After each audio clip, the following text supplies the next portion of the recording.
Hello everyone, my name is Heather. This is Alter Movement.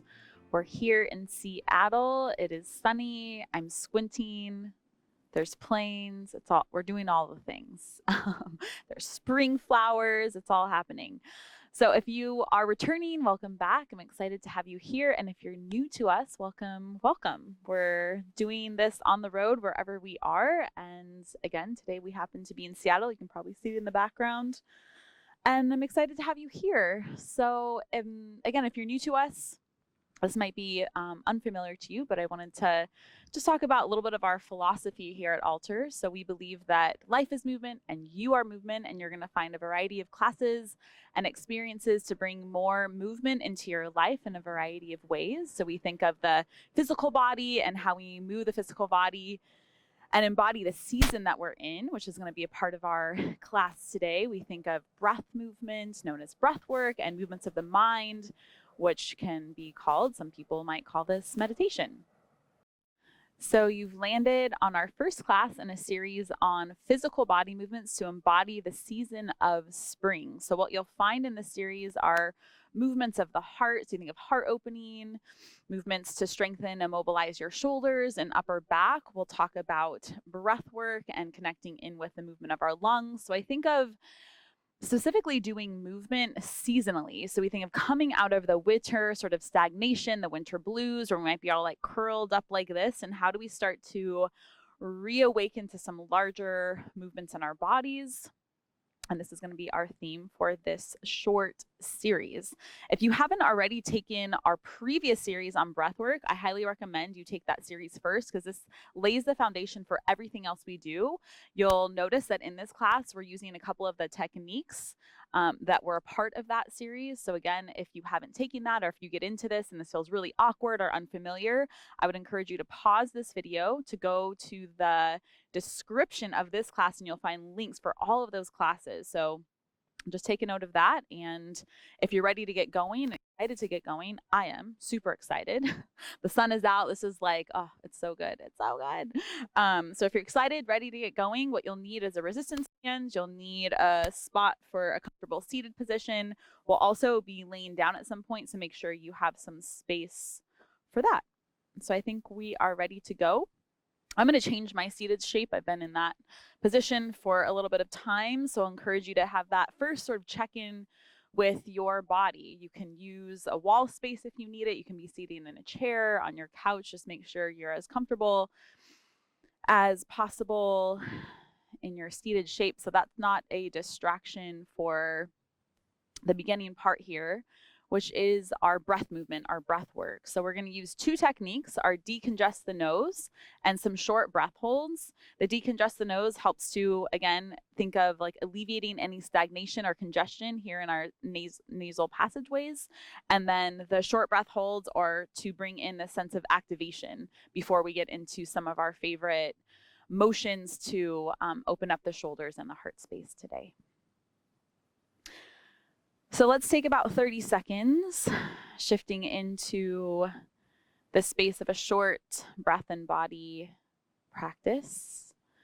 Eyes can be open or closed. And I'll encourage you to begin to sense into the motion of the breath coming in and out of your nose, and how when we're breathing, this moves different parts of our bodies. And you'll notice a common theme throughout all of our classes. Number one, the nose breaths. This is hopefully familiar to you if you've been taking classes with us regularly. So number one, the nose breath, and how the nose breath, when we're breathing out of our nose, this helps to move our diaphragm a little more efficiently than if we were breathing in and out of our mouth. So I want you to exaggerate this motion of the diaphragm pushing downward as you breathe in. So feel that sense of inflation and expansion in the belly and the side waist as you breathe in. And then a pushing of the breath out of your nose, contracting your core muscles. Sensing that motion, expansion and release in your lower torso for a few rounds.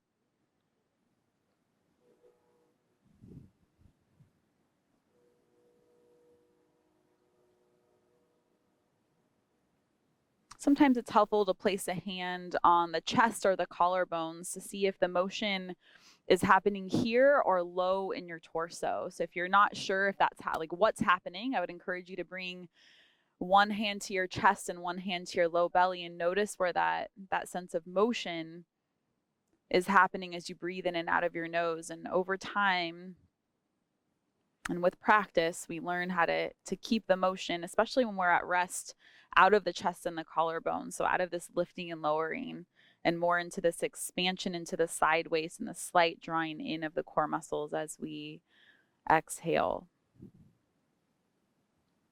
So we're going to do 3 rounds of our decongest the nose technique. And this is where we take a just normal breath in through the nose, exhale out of the nose. You seal the nose and start to nod your head. Let's go for 10 to 12 times up and down.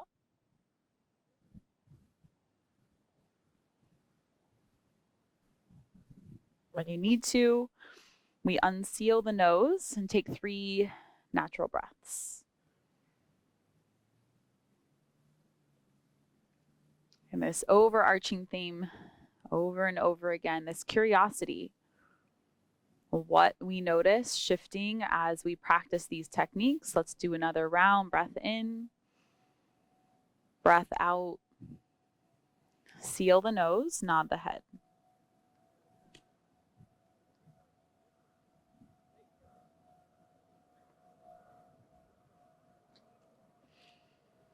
Same idea when you need to.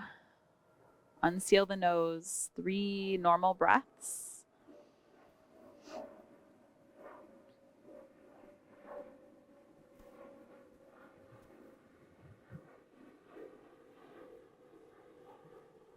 And let's do this one more time. Same. Bottom of the exhale. Seal the nose, nod the head. If you can go a little more vigorously without getting dizzy, go for it, especially if you have lots of congestion today. And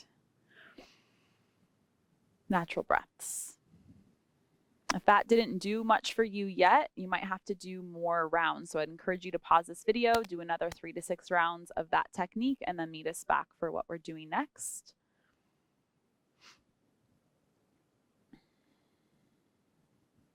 So again, let's just clock our internal environment, the sense of circulation that you can sense happening right now. If there's any warmth or coolness in the body.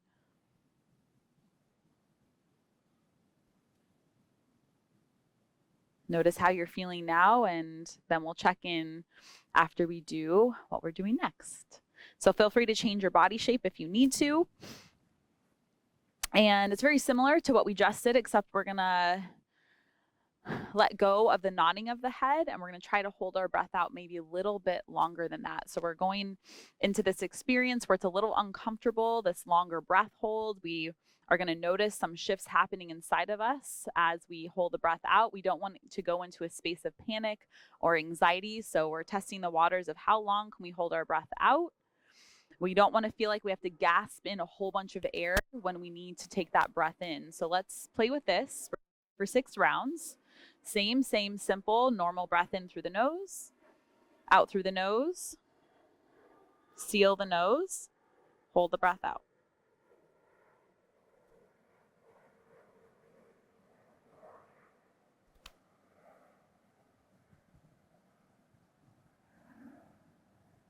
When you need to, unseal the nose, normal breaths in and out. So that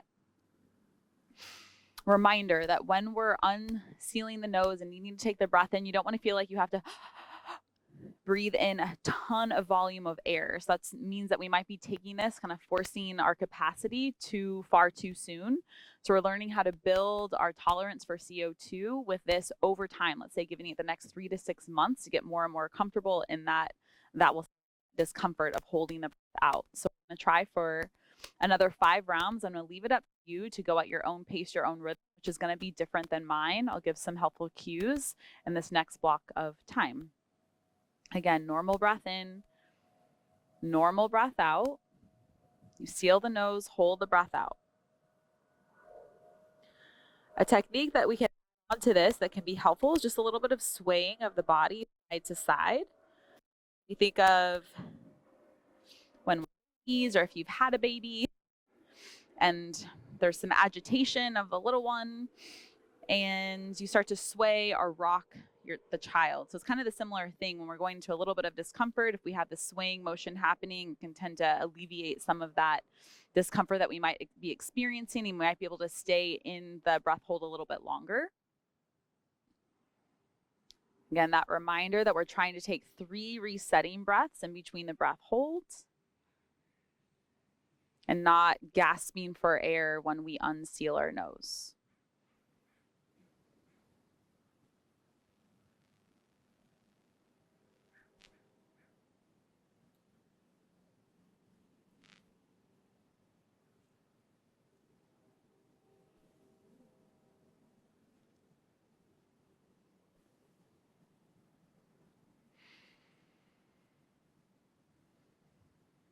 And that noticing as we continue, again, what's shifting? What physiological shifts can you notice? Are you noticing some common ones? Some saliva to the mouth, a little more saliva production.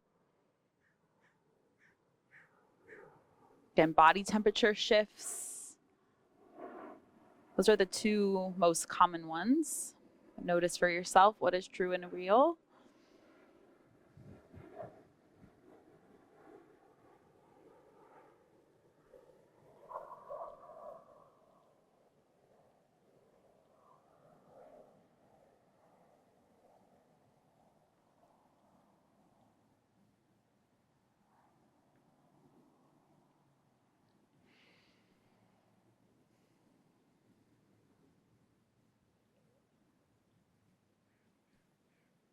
So I'm personally feeling that sense of a little bit of activation, like some sort of rush, we can say oxygen to the brain.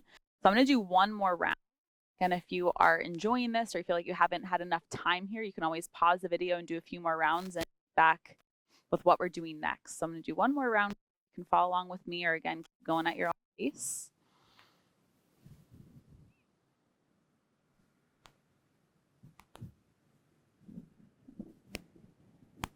If you've been doing this for a while, I'll encourage you to perhaps let go of the swaying and test the waters of that breath hold. When you feel that call to take the breath in, maybe you can take another 2 seconds and be there a little bit longer. Again, still staying out of that experience of gasping for air.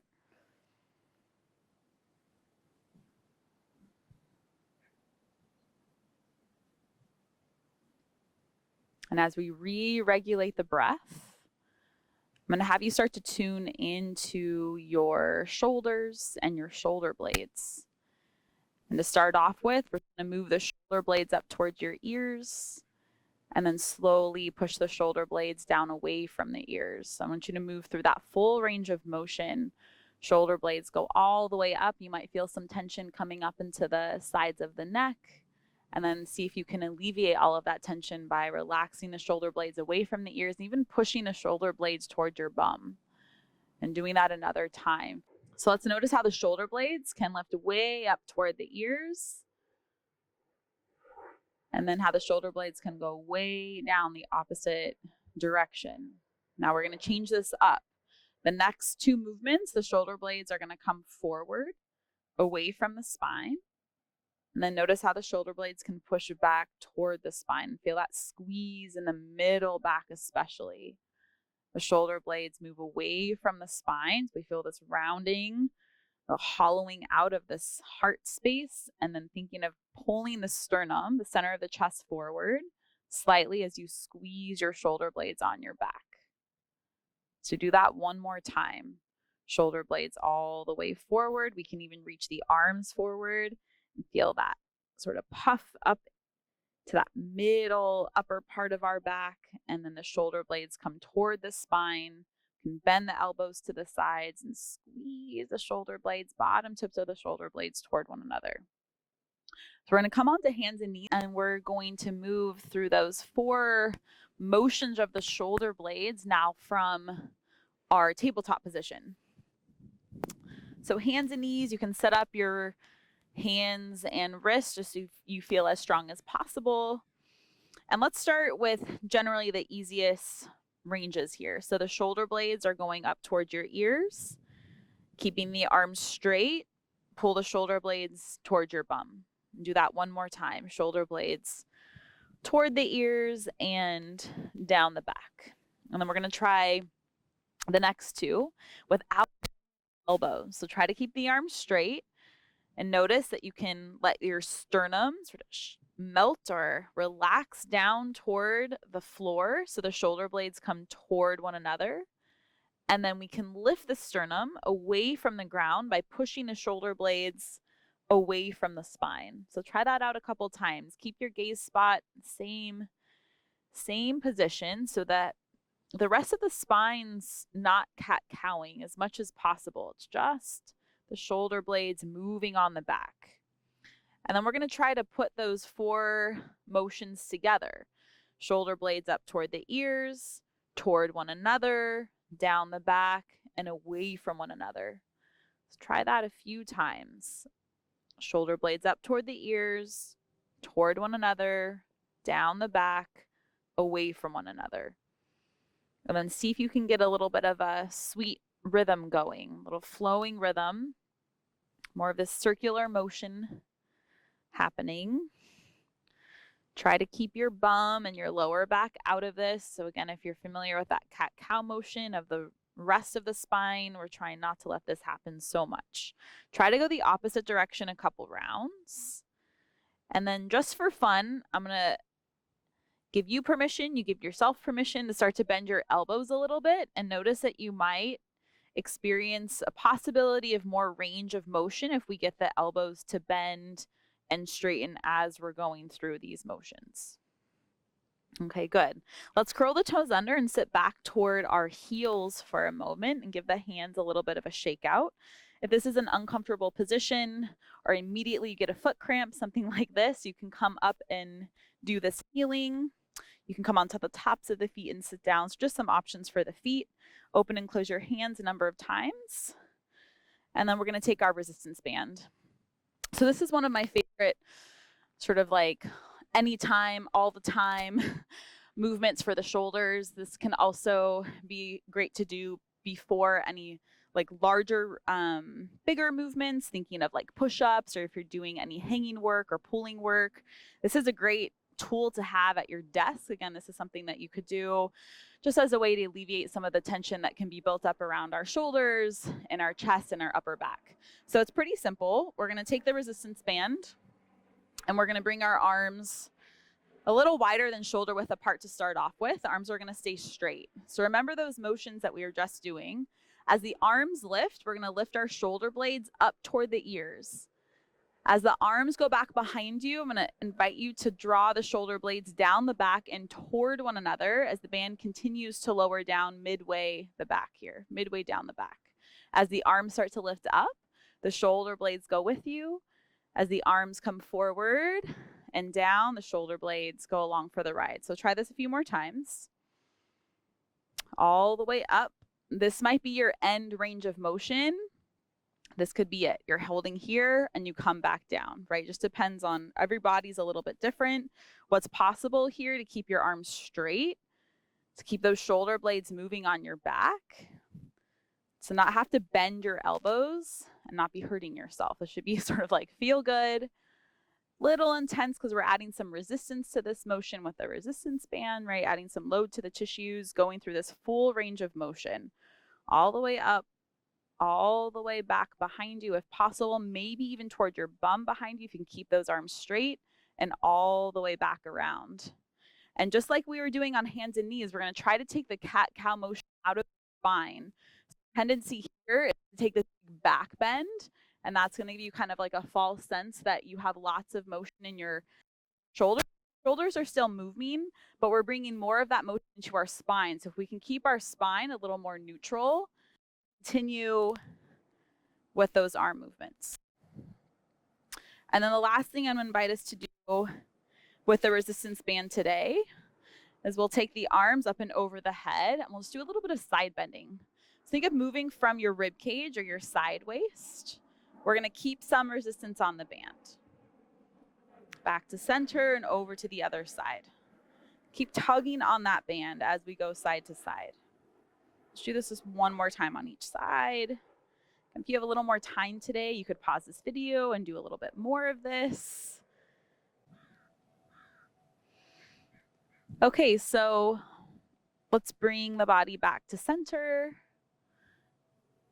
And we'll release the resistance bands and come into a comfortable seated position once again. As you find your seat, we're going to take the arms out to the sides. Same idea. We're going to pull the shoulder blades toward one another, toward the spine as the arms pull back. And this time, as the shoulder blades come forward, reaching the arms forward, cross your left elbow over your right. So if you're familiar with yoga, we call this like our eagle arms in yoga. If you're not, don't worry about it. We're just going to bring the forearms toward one another and squeeze your arms, forearms toward one another. Keep feeling into your upper middle back. And I want you to purposely push your shoulder blades away from your spine so your elbows come forward in space. Your ears are going to pull backwards in space and the chin drops down slightly. Hold this a few seconds. And stay curious. What's possible to feel, to notice upper middle back? We'll soften the shoulder blades down, let the elbows drop down, open the arms out to the sides. Once again, arms wide, squeeze shoulder blades toward one another on your back, and then we do the opposite. Arms pull forward. Take your right elbow and cross it over your left. Pull the forearms toward one another. Again, if you're familiar with this shape in yoga, you might be able to take your palms and squeeze them toward one another. Elbows come forward. Shoulder blades go away from the spine. Try not to let your head go with you. So the ears pull back, the chin drops slightly down. It's the elbows, the forearms coming forward in space, shoulder blades away from the spine. Hold here a few more seconds. Feel that stretch of some sort in your upper back.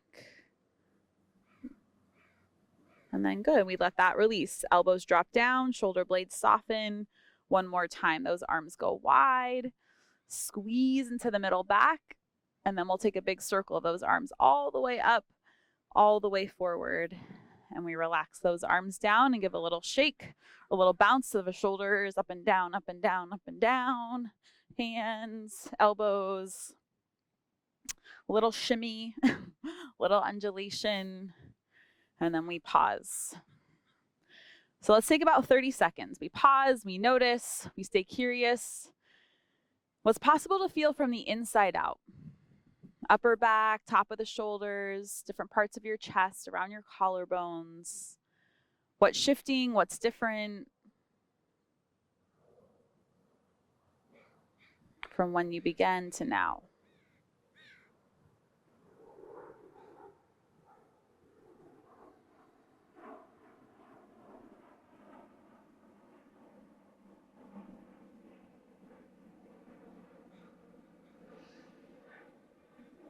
All right, so that's it for today. A little mini experience of what's to come here in our spring session of physical body movements, again, to alleviate any sort of winter stagnation that might be held in our chest, in our lungs, up in our shoulders.